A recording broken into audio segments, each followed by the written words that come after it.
Weeknd was feeling the love in Calgary. The Toronto native took home Single of the Year, Album of the Year at last night's Junos as well. He also snagged Artist and Songwriter of the Year, as well as R&B Soul Recording of the Year at Saturday's pre-broadcast gala. Joining us now is musicologist Michael Williams. What a show. Great show. From front to back. It was big, it was packed with talent, and the Weeknd, as we just mentioned, I mean, good for him, well deserved. He won everything. It was his night. He was really his night. But let's take it back in time. Now, a lot of people don't know the Junos began unofficially in 1964.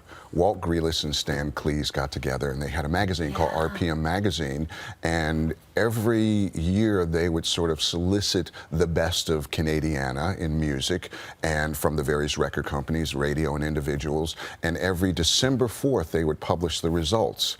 Then came a thing called the Gold Leaf Awards in 1970, where there was actually a show, a program, and in 1977 that was handed over to Caris. But Stan Cleese and Walt Grealis are the ones who were, they were the brain children. And it was their brain trust. One day that this show would happen just like it did last night. Absolutely, just like it happened last night. And for many years, CBC had been involved and different companies had been involved. Even Much Music was involved. We used to do a pre-show for the Junos. And finally, I think last night, broadcasting in 4K, this time, of course, John Brunton again from Insight Productions, and a new person here, I believe, at Bell, Randy Lennox from the music industry. Adding that music industry side of it, I think they got it right finally, and it was the best show that the Junos have ever done. And such a good show because it was a great mix of obviously the awards. There was only 6 given out, so many given out the previous night. 6 awards and great performances. Great performances. I mean, Alessia Cara, she did a wonderful job opening the show. The Weeknd introduced Belly and their brand new single, and just big ups to Belly because he's signed by Rock Nation. That would be Jay-Z in the U.S., and he's doing really well. He co-wrote 6 songs on Beauty Behind the Madness. I don't know if it gets much better than that. Buffy St. Marie, of course, she was brilliant and is brilliant all the time. And Burton Cummings, are there words to express the greatness of Burton Cummings? Back in 1969, when I heard These Eyes, it changed my life. And the woman that actually made sure that I hear that, that I heard that, was from CKLW, Rosalie Tremblay.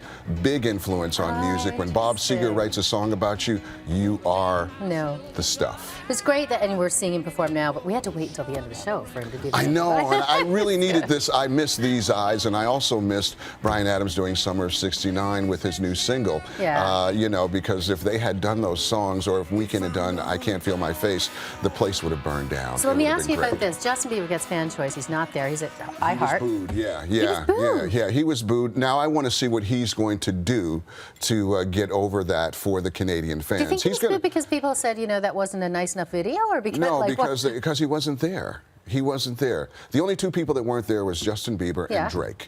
You know, and so if those 2 people had shown up, really, they would have had to call the police because there would have been a riot in that place. And a quick word about the hosting.